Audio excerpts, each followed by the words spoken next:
Listen up. I could take you down anytime I want. You know? John sneered as he edged closer to me. I wasn't entirely sure that John was doing anything illegal. After all, there was no way I could have seen all the data on his PC in that short amount of time. But judging by his behavior, I was pretty sure he was up to no good. You're no match for me. Just keep your head down and stay out of trouble. How much more does he need to look down on me before he's satisfied? I was getting angry at John's attitude, treating people like they're nothing. So, you're cheating, huh? Shut up, you scum. It infuriated me that he could cheat, insult others without any remorse, and live it up with the money he made dishonestly. What's with that defiant look? Don't tell me you think you can beat me. I had been holding back all this time. I owed a lot to my father-in-law for giving his blessing to my marriage. Above all, it was because he was part of my wife's family. But now, my wife, Emily, has completely fallen under John's influence. She neither defends nor supports me anymore. The moment I thought I didn't have to endure it any longer, something snapped inside me. I will never forgive you. I vowed to myself to revisit everything that had happened up to now with John. My name is Steven Tyler. I'm a 60-year-old who runs a real estate business. I used to live with my wife Emily, also 60. But last month, suddenly, I got a call from my in-laws' house saying that my father-in-law was not in good health. My in-laws are well-known locals, a family of politicians that goes back generations. Living at the in-laws' house are my parents-in-law and John and his wife. My father-in-law was a politician, but he retired 2 years ago due to his health. My mother-in-law, originally frail, had needed care for several years. It was John and his wife who had asked my wife, John's sister, if we could look after their parents. Unable to abandon our parents, we decided to live together at the in-laws' house and thus begin our life living with John's family. I was reluctant to live together. I was aware that John didn't think highly of me. John is highly educated and carries the pride of a family of politicians. In contrast, as a high school graduate, I felt John looked down on me. Since the beginning of our marriage, he had opposed his sister marrying me and frequently made statements that I was not part of their family. At the time, my father-in-law convinced John, and I was able to marry Emily successfully, but the rift between John and me has never healed. Yet, John had me join his political support group and asked for financial support for his campaigns. I felt used by John, but I complied in silence because of my wife's position. I was worried whether I could ever get along with John. Soon after moving in, John started pushing household chores and his parents' care onto me. I thought since my in-laws' family was well off, why not just hire a maid? But it soon became clear why we were called to live with them. John and his wife's extravagant spending was becoming conspicuous. Even for a wealthy family, there are limits. Born into money, John probably doesn't understand what an ordinary life looks like. However, one saving grace is that John and his wife eat out almost every day, so there's no need to prepare meals. Right after moving in, my wife and I discussed and decided on a division of labor. Emily would handle the household chores and care for the parents. I would manage our finances. John's attitude towards me was the worst. Not recognizing me as family, John, proud of his distinguished family background and political stature, tended to look down on me, who was not in the same position. I don't consider you family. The most I can do is treat you as part of the household. To John, it seems I am not family but merely someone to be used at his convenience. Despite my wife and I handling the household, John constantly has to chip in. You only have a high school diploma, so you're not well educated. That's why I'm giving you advice. Be grateful. Sure, I'm just a high school graduate. I think I've done quite well for myself, but John doesn't see it that way. Just because you have a high school diploma, do you think you are doing the same level of work as us? That's not the case. I am a politician, and you're just a high school grad. You'll never surpass me. Get that into your head. If he thinks he's so perfect, he should handle everything himself. I was furious with John's words, taking advantage of us, yet always trying to dominate. But this is his family's home, and I am completely out of my element here. Even my wife thinks that whatever John says must be right. I have no one on my side here. And it's not just that I was unhappy with my situation at my in-laws' place. My salary was entirely eaten up by living expenses here. The amount John and his wife spend is especially outrageous. I was getting sick of this lifestyle. Every day, John and his wife would go out to eat and come back. When John returned, I tried asking him to cut back on eating out a bit. But what came back from John were words that insulted me. You think you can advise me? You're 100 years too early. It's your fault. Weed out. I'm embarrassed to sit at the same table as someone with just a high school diploma like you. Then, I'll change the time I eat, I suggested. What do you mean by telling me what to do? How do you think you can survive in this family? Don't you realize you're out of place in this house? I thought it was unreasonable since they had asked us to come here. I had known all along, but John was not someone who would listen to me. I gave up on replying, thinking that whatever I said to John would be a waste. Ever since you came here, I feel like our family's reputation has dropped. He muttered that as he went back to his room.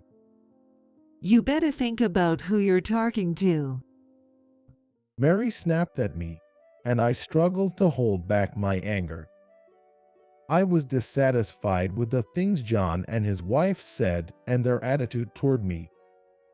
I wondered how I could ever get along with them and started to think about it every day.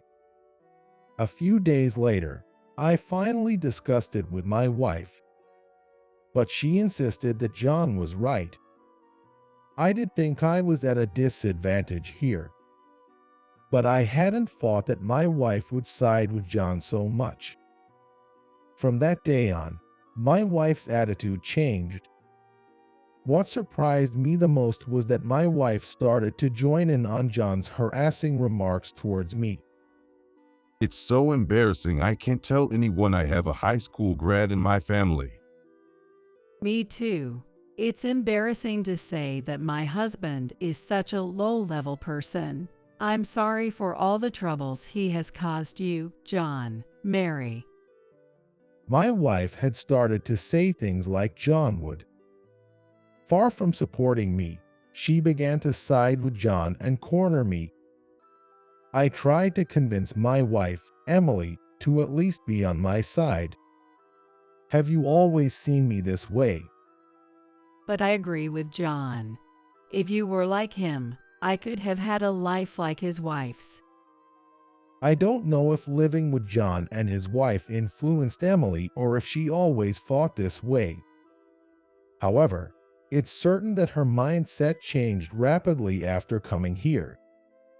If you're so against John's ideas, then surpass him and show me. Her words made me feel sad. What have I done to deserve this? I've tried my best to make her happy, but was it all for nothing? I felt like my heart was tearing apart. These were troubling days for me, but then something even more upsetting happened.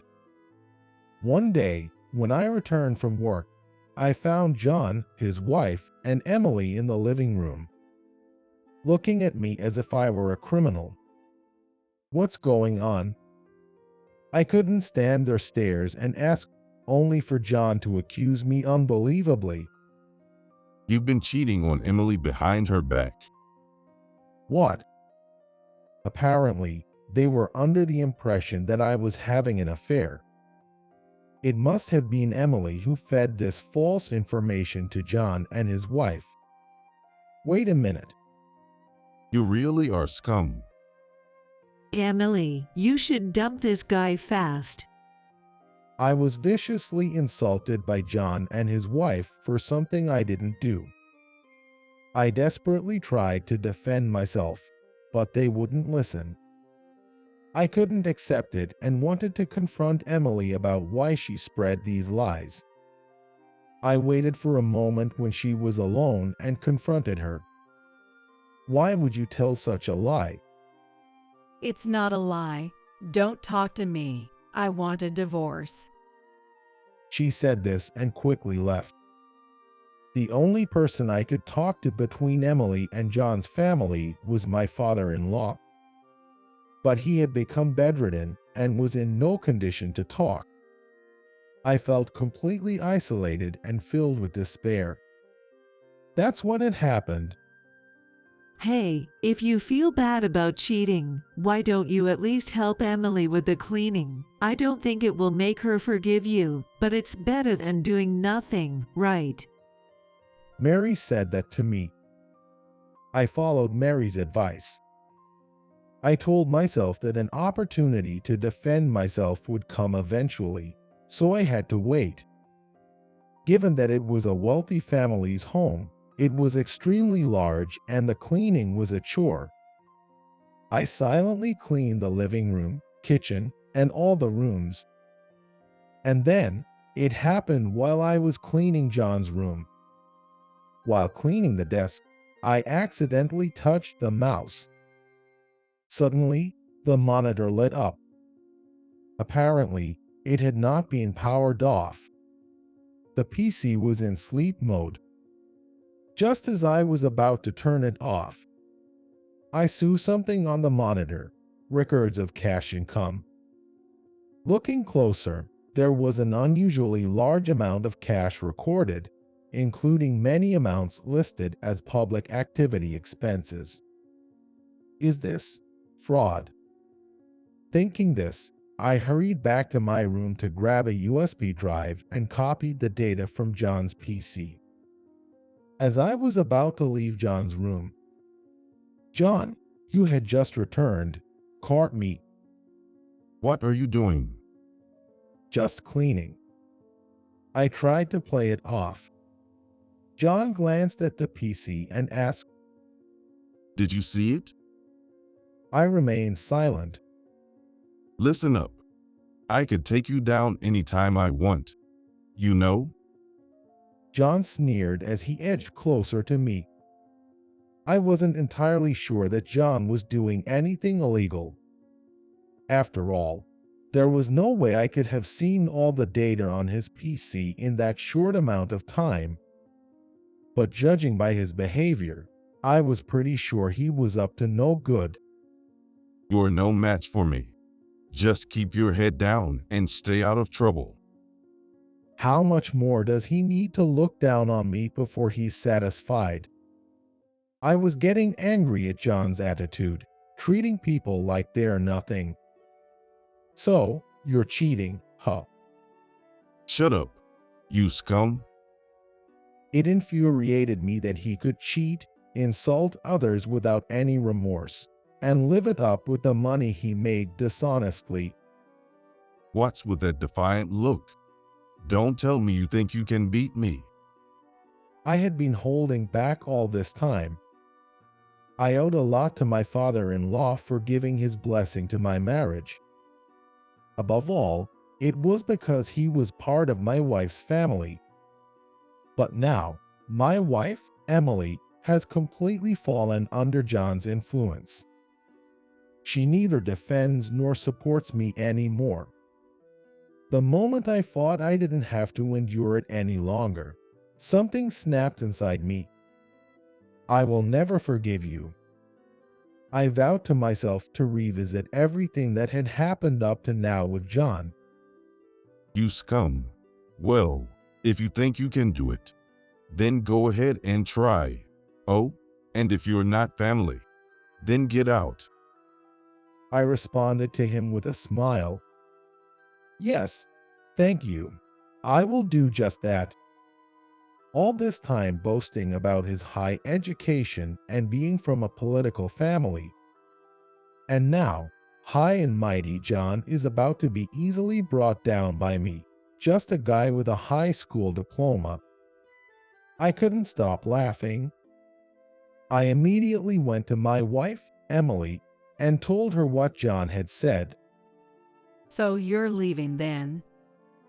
When Emily said this with a smile, I felt completely liberated. I packed my bags and left the house. Having not planned to suddenly leave, I stayed in a hotel for a few days. During that time, I looked for an apartment where I could live alone. Since my job is in real estate, finding a place wasn't too hard.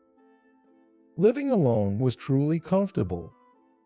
Without having to consider anyone else, I could relax in my space. I was really enjoying my freedom. A few weeks later, the divorce papers I had sent to my wife came back. Checking the contents, Emily had filled out her part properly. Then, I submitted the divorce papers to the courthouse. By becoming officially separated from that family, I felt completely refreshed. Months later, something happened.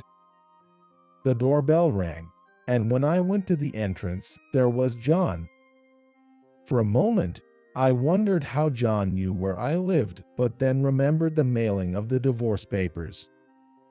He must have asked my ex-wife for my address. I decided to open the door. It's been a while? Seeing me looking suspicious of him, John continued.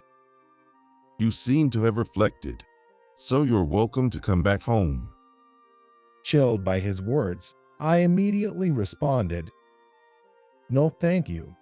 If you came all this way just to say that, I'm not interested, so please leave." I said it clearly. All right then. Well, okay. John then revealed the real reason he had come. During his career as a politician, he had formed a support group and received backing from its members. John had come to ask for financial support for his campaign. I knew about his misconduct. I believed that such support was legally and morally problematic. No, thank you. It struck me how he was still trying to impose his needs on me. Indeed, the true nature of a person seldom changes. John probably still sees me as someone he can use at his convenience. Are you sure? You might not be able to work anymore. Think about it. Such blatant threats only made me angrier. I was determined not to lose to someone like him. John had tried to intimidate me with various threats, but I stood firm and forcefully sent him away. A few days later, my ex-wife called. She said she wanted to meet and talk. I had nothing to talk about and refused, but my ex-wife pleaded for just one meeting. Reluctantly, I agreed to meet and talk with her. When I saw my ex-wife after a long time, she seemed somewhat worn out. You might think it's convenient, but I want to start over. I immediately refused, thinking how convenient her timing was. I had come to the meeting with the mindset that whatever happened to my ex-wife was none of my concern. I wasn't interested in her current situation, but she started talking anyway. After I left the house, it seems they ran into financial trouble. They had been living off my salary, and John hadn't contributed to the living expenses, which naturally led to problems. John began contributing reluctantly to the living expenses, but his extravagant spending continued as before. As money became tight and his own campaign funds dwindled, John became frustrated and lashed out at his family. He was particularly harsh on his sister, my ex-wife. Please, I need your help. Despite the years we had been together, I felt nothing for her. When I needed help, she did nothing for me. Instead, she sided with John and continued to blame me. Memories of that time flashed back in an instant. I was the cheater, right? Asking someone like that for help is insane. I coldly dismissed her. I could no longer trust my ex-wife.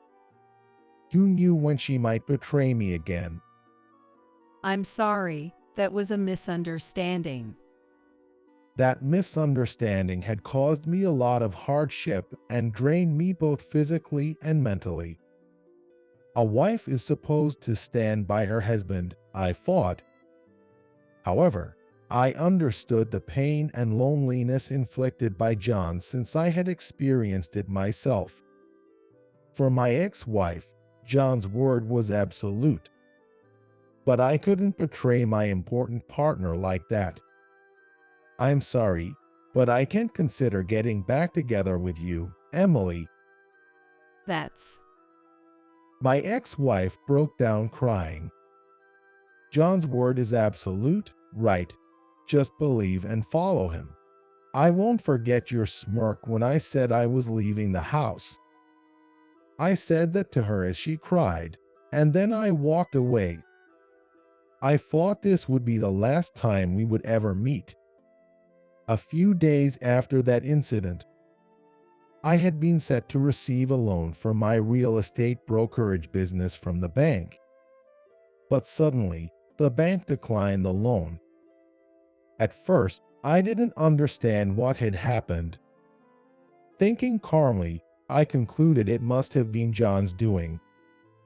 Apparently, he didn't like that I refused his request for campaign funding. Now, I expected John to use his full power as a politician to influence my business. I developed a strong distrust due to the unjust treatment I received from John. So it started. I had sworn revenge on John and had anticipated something like this might happen sooner or later. I decided to bring to light the fact that John had been engaging in misconduct. I won't let him have his way with everything. Since the evidence I had previously copied onto a USB drive wasn't convincing enough, I hired a detective agency to investigate John. Several weeks later, the detective agency reported back. Indeed, they discovered that John was involved in misconduct. The detective agency thoroughly investigated John's activities. It seems he had been diverting public funds for personal use and taking money from certain businesses using his political influence. This must only be the tip of the iceberg. I provided this information to the media and the police. A few days later, I received a call from John. Something must have happened. Excited, I answered the phone. Is this your doing? He shouted as soon as I picked up. That's what I told you, didn't I? I will not forgive you. You dare? With your high school diploma? John was ranting over the phone. How does it feel to be easily outdone by a high school grad? John was screaming so much I could barely make out his words. I finally said what I had always wanted to tell him. You're sorely mistaken if you think everything will go your way. You better sit tight in your little cage and reflect on this. In the end, it's you who can't work anymore. With that, I hung up the phone. I had been feeling pent up, but saying those words to John was a huge relief. Later, John was arrested by the police. For his family, who always believed he could do no wrong, the shock must have been immense. This is true especially for my ex-wife, who was deeply shaken by his arrest. At the same time, it seems she was finally freed from John's spell.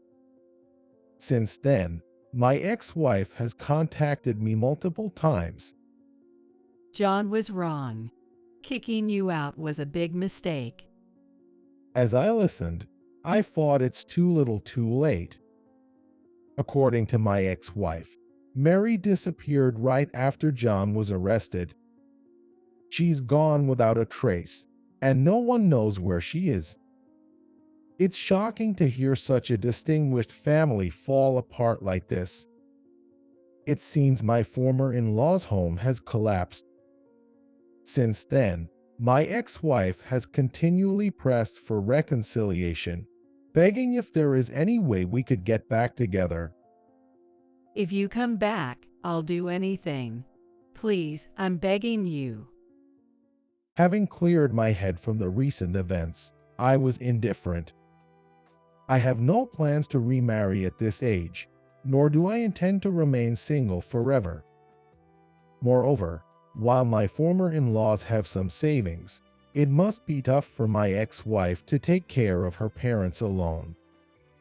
However, I never thought living alone could be so comfortable, so I plan to enjoy it a bit longer. A few weeks later, although I gave in to my ex-wife's requests for reconciliation, I wasn't kind enough to remarry. Instead, I decided to employ her as a housekeeper. This way, she could manage the living expenses for my former in-law's house. Now, my ex-wife busily handles her duties as a housekeeper at my home and takes care of her parents at their home. She comes to my house daily with a smile, cleans, cooks, and then returns home. Apparently, she has deeply reflected and shows no signs of quitting her housekeeping role. As for me, I'm quite content having someone to handle the chores and meals, and I'm enjoying my single life. However, while my ex-wife is currently satisfied working as a housekeeper, I worry about when she might ask to remarry.